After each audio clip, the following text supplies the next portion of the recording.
it really makes people feel very seen. Definitely. And I think there's so much stigma behind so many different illnesses. I don't know. I've been through it, so I think I just know how it feels. And I really want everyone to feel as good as I do now, Do we have the scent here? Yeah. May I? Yes, please. Look, so this is my fake food wall.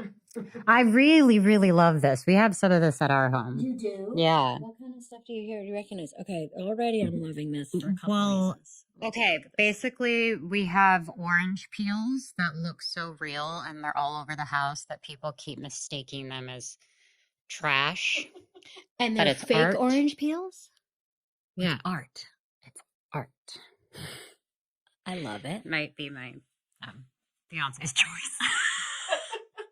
Benny's like, babe, we got to get these orange peels. It's like they're the deal. And you're like, okay, I'm afraid people are going to throw them away. And he's like, well. So yeah, multiple people have tried. Yeah, so can I show you? Yes, please. Basically, to lock it, it's just that little simple turn to unlock it. And what are we calling this fragrance? This is called Rare Eau de Parfum. I learned that. But I just say it's my rare perfume. So you could do it with, your hands. You can do it however you feel like if you want to. Oh, I was going to spray it right in my eyes. I can smell it right now. So I know. I just realized I overdid it. No, let me smell it. It will definitely. Oh, yeah, it smells nice. It'll settle. I honestly can taste it. I'm sorry how many times I sprayed it. I'm like, it's in my mouth. It smells. It's the very funny bit, which is like, in the 80s you would like spray your cologne and then you'd walk through it. Oh, it's the gentle. Yes. And thing. I think that's what I should have done. Okay. This smells really good. Everybody here is We're waiting for it to calm down. Everybody likes the smell in here. It'll be here for a minute. And then we light it on fire. Yeah. So we really do some pyrotechnics in here.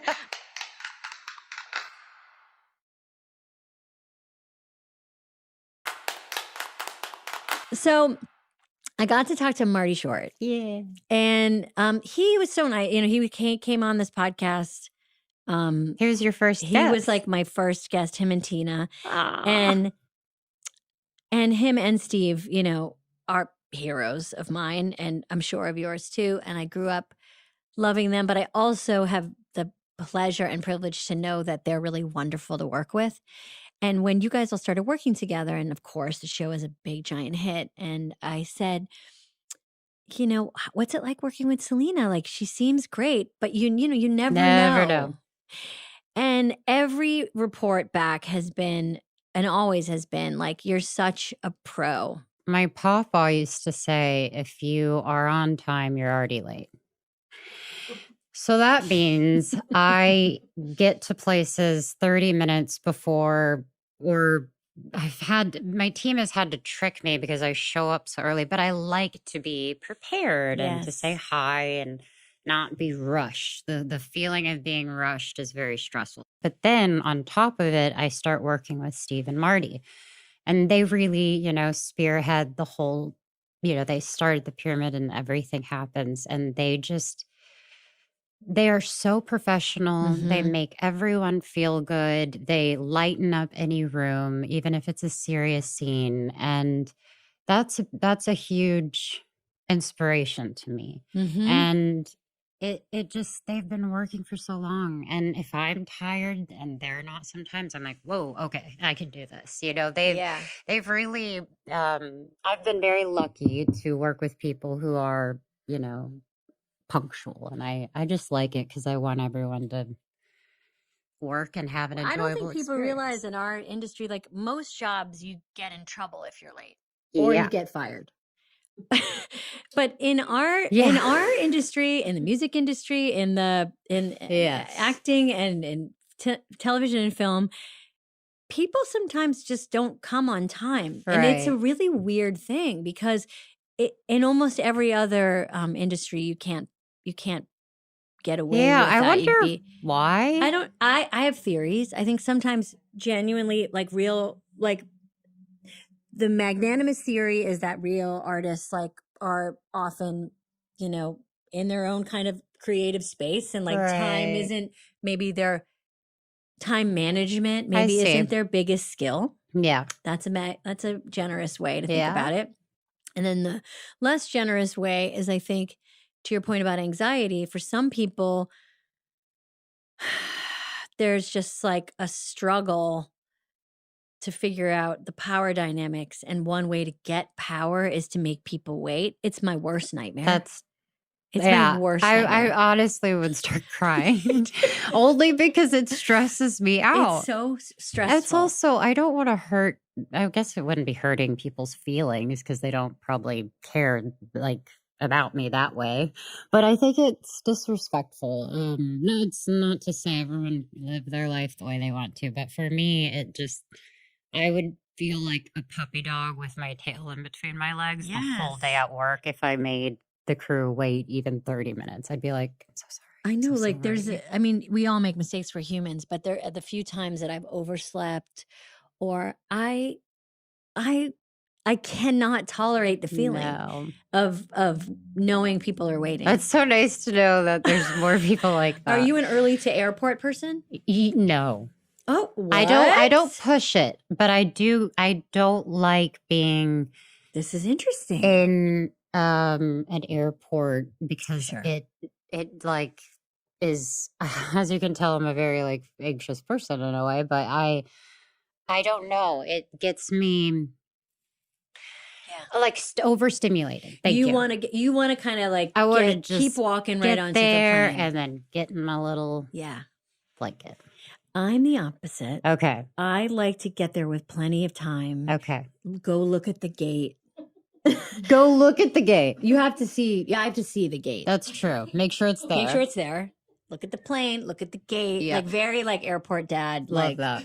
Go up to the person and be like, "Looks like we're taking up on time." Like I like to kick the tires a little bit. I love that. And have plenty of time to just like be a little hypervigilant. But I understand the airport is a nightmare. It's just it's overstimulating. Yeah. But I will say, if I'm at the Dallas airport, I like to take my time. Ooh, why? What's at the Dallas airport? First off, it's my home. Second, it's just, I mean, what a burger. They have the best restaurants. It doesn't even feel like you're at an airport. Yeah. It's like You could get lost there. I just want to spend time there. It's a very push and pull thing because it could be overstimulating. Sometimes I like to try to get my steps in. Oh, that's clever. I'm not always thinking too much about my steps, but if Right. I can get them in, Yes.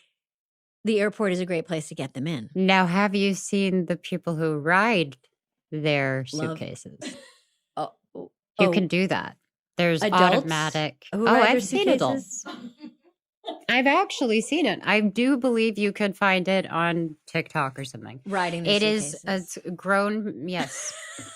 I get it That's for the tough for kids, me. but it's a little hilarious. And I 'Cause don't they're mean to just- be unfair, but if a man was riding his suitcase, that's a hell no. And for you're me. kind of, yeah, that's so true. Or anyone who I'm brings like- their own pillow. It's very stressful to me. Adults with their own pillow. Again, if you need your pillow for support, I understand. But if you don't, Why are you going to have it? okay. So back to Marty. So Marty, first of all, what I find so interesting, I mean, this is a really deeply comedic role on a show with deeply comedic people, and it keeps getting recognized by your peers and lauded by critics, and people can't wait for season 5, which is coming out this week. But you have been funny for a very long time. Oh, God, thank you. That's a huge And compliment. you were very funny on Wizards. Thank you. And I'm like, what? How have you seen it? but you've had the chops for a long time. thank You've you. had your Thanks. like you had timing, which is so much is such a big it's wow, I can't even get this sentence out. This is how bad my timing is. But it's true. Your timing has always been impeccable. Thank you. It's because I grew up and should have probably been more outside, but I grew up watching Will and Grace, Friends, of course, Channel 33 would be Frasier after. Yeah. Who did you love? Who are your comedic heroes growing up? Oh, well, I mean, That's different because I Okay. feel like when I have watched, because I didn't watch like stand up. It was Okay. actually introduced to me when I was probably like 18, but just because I was this Texas bumpkin that just didn't really know. And I think the first one I ever watched was, I believe it was, see, I'm terrible. Oh, Ali Wong when she was pregnant. No way. That was your first stand-up special? Yeah. And I Great just one to start completely on. lost it. So now it's almost like a morning thing where I'll like, Benny will show me some of his favorite comedians. And it's actually, I have a whole appreciation and, obviously for Steve and Marty, knowing their history and their stories, Yeah. it's pretty inspiring. I don't know how, other than just I watched a lot of TV and I thought about the timing. But Mhm. I will say Wizards was so fun because I had I had the room to mess up, and it's Mhm. okay if it really failed and was cheesy because it was Disney, so it was fine. Yeah. Yeah, this was a bit scarier. Yeah, I would be intimidated to do a Very. TV show with them, I have to It's say. They're really deeply funny, and they're really good joke writers. They're very good. And their material, like, they're always searching for, like, the better joke, and It they're is. really they won't kind of rest until they get it. It's true. Trust me, I will be right in the middle of them figuring it out, and I'm like, it's funny, guys. It's funny. Guys, we got it. I know. I mean, still, when I work with them or people that are kind of like trained in that world, it's still amazing to me how you'll think everything is really ready to go, and people, the best comedians will just keep going. But do you think Yeah. up until the very last minute? That is something that I love though, because it's so fun, but I must have heard their bits 100 times that I could finish them. But so I just try to, at a group hang, I'm just listening and I'm laughing again and doing the whole thing to just be like, wow. And it's the 20th time I've heard them. But it's actually so sweet. So sweet. Because they've been best friends for like 35 Yeah, or something their years. relationship is really It's awesome to so watch. cute. I love it. And having truly, I looked up to both of them when I was growing up. I can't believe that I know them. Like, I actually Yeah. can't believe that they're friends of mine. Yeah. Who is someone that you can't believe you're friends with? Honestly, them and Meryl. Yes. I can't even imagine. Like, my life is really weird sometimes because we have gotten incredibly lucky with people who love to just come and join our show. Yeah. We don't, we want to create a space where people can have fun. So that's genuinely, I believe and hope that is the reason people like to come on the show because we just have fun and you can be a quirky character or be whatever you want. Yeah. So I feel like I lost track of what I was. Well, I was saying, who can you believe you're friends with? And Meryl, I mean, ultimate. Yes, but everyone, Davine, I love Michael Creighton. I love, You've had such Richard Kind. I'm sorry. Bing He's one bong. of my favorite. Bing bong. I know. I'm too obsessed with your movie, but Every time I see Richard Kind, and I've gotten a chance to see him recently, I have this reaction because of his voice, because we never recorded together, but in Inside Out, he played Bing Bong, an amazing character. And Richard is such a big personality. He's so great. He's so great. And it's filled with a ton of pathos. Like, you really feel big feelings. Definitely. When you're around Richard. Richard just makes me laugh. He doesn't even try. He's just, one time he had to walk down a hall and open a door, and he just walked all the way down, and we watched him walk past the door that he was supposed to open to go to the next door and knock. And then the other person answered from the other door and looked down the hall, and he goes, "Oh, well, I didn't know that." And I was like, "Yes, you did. We shot it 15 times." And then do you guys improvise? Like, do you do we do have freedom takes is what we called them. Ooh, but freedom takes. We called them on Parks and Recreation. We call them fun runs. Oh, that's awesome. But I like that. Sounds more fun. Freedom takes. Yeah, freedom takes. That's exactly what Marty will say. He'll be like, okay, but let's do a freedom take. And then And then we can have fun and do whatever and try things. It's funny when it's so funny, and then it's hilarious when it doesn't land. Oh, I know. I'm always Because like, they get ready for it hit to it, be and longer. then no one laughs, and you're like, I have a good idea. I can't wait to bring it out on this Freedom It's so Take. And then true. you do it, and everyone's like, moving on. Yeah. Oh, and it's happened. I equally get it too, because they're very sweet to me, but they'll let me know when a joke fails. They're like, that didn't work. I was like, okay. I really appreciate it. They're pros. They will not say it's funny if it's not. Yeah. And okay, we should take a lip balm break, by the way. Sure. I take a lip. Do you have your lip balm? Yeah, I do. Oh. What kind of balm do you use? You don't know which one? Well, I mean, I'm sponsored by Laneige. I see. Okay. But I could be sponsored by Rare Beauty. I'm not. You're hilarious. I want you to do what your contract says. But my contract, as if I have a beauty contract. Selena, my beauty contracts. It's hard to keep them straight. So I haven't used these because I want you to try this one. Okay.